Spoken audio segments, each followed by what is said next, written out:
Okay guys, susuran ko po kayong magtimpla ng matcha sa office. So, here's me. Hi guys. My God!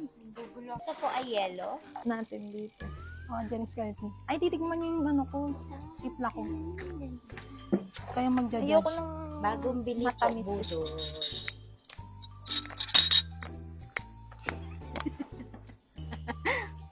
Hello. Ang tapang. Next topic kayo. Salita ka. Kayo na lang mag-voice over. Naglalagay na po siya ng matcha, 2 kutsara. Dalawang kutsara po yung nilagay niya. Yung pang halo. Gastos, guys. Tulak mo kasi. Okay, gumastos tayo ng ano.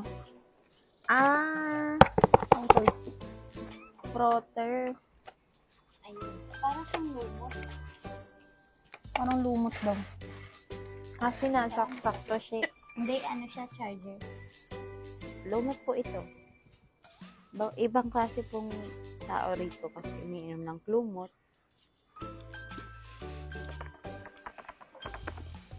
Yan. Diba? Tingnan mo yung mukha ko dito. Ang ganda ng mukha ko dito, dahil. Tawag dyan? Kutaw-kutaw. Frotter. Frotter. Energy drink. With tama na yung yellow. Lang, gusto ko maraming yellow. Lang po ginawa niya. Si Ma'am Aileen na po gagawa. Baka mapagalitan kami dito. Ang ambag ko dito is maglinis. Gusto kape na to, napaka-mahirap naman bago inumin eh. Ganyan ginagawa ng barista, ma'am. Okay na yun, ma'am. Ilang. Ang sila nga hindi na magbubunyi. Ay, paano ba? Guys.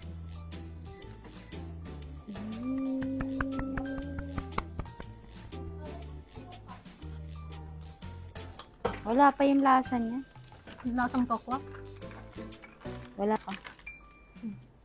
Tikman niyo. Asan yung matcha din? Hindi ko alam.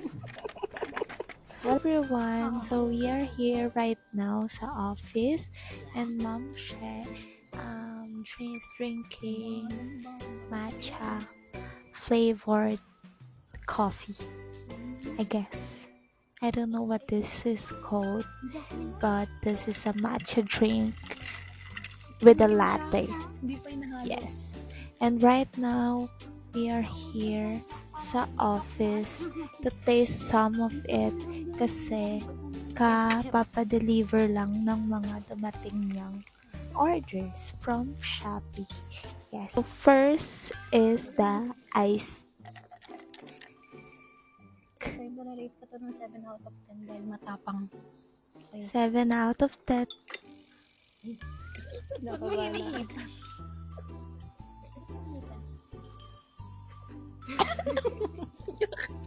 Diba?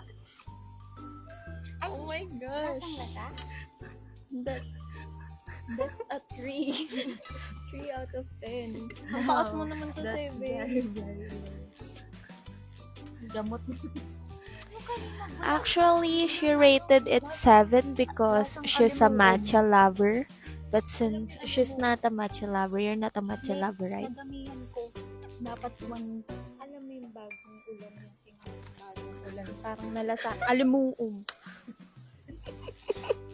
That's gross, yo. Okay, tapos na po magtatrabaho na po kami. Thank you. Hindi, kailangan namin. Bye, guys. That's the part 1 of our matcha latte review. Okay, magtatrabaho. Bye. Pangit po. Bye, I guess.